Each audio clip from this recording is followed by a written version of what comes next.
It was just another sunny afternoon in our quiet suburban neighborhood when my 18-year-old son Alex pulled into our driveway in his beat-up, freshly restored Jeep.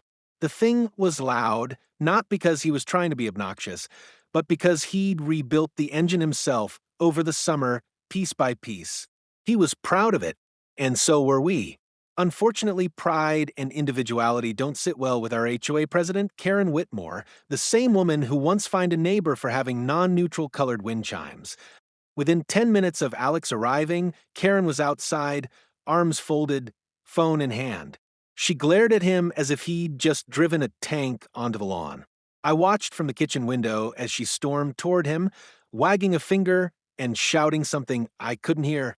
Alex stayed calm, clearly explaining that he lived here and wasn't disturbing anyone. But Karen doesn't like being questioned.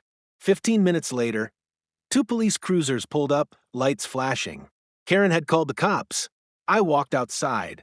My wife just a few steps behind me, dressed in her Army combat uniform she had just returned from base, where she serves as a full bird colonel in the U.S. Army. Her name, tag, ribbons, and insignia were all in place. The moment the officers stepped out of their vehicle, they caught sight of her. Instantly, their postures straightened. And then they saluted. Karen's jaw visibly dropped. "Ma'am," one officer said with respect, "we received a report of a possible trespasser or disruptive individual on this property, but it's clear everything is in order here." "Yes, officer," my wife replied calmly. "That trespasser is our son, and we're standing on our property." The other officer turned to Karen, now red-faced and visibly panicking. "Ma'am, making false or exaggerated reports can be considered a misuse of emergency services, especially when it's clearly a personal dispute."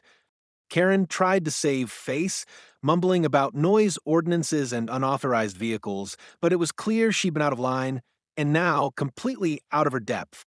The officers left shortly after, offering their thanks to my wife for her service.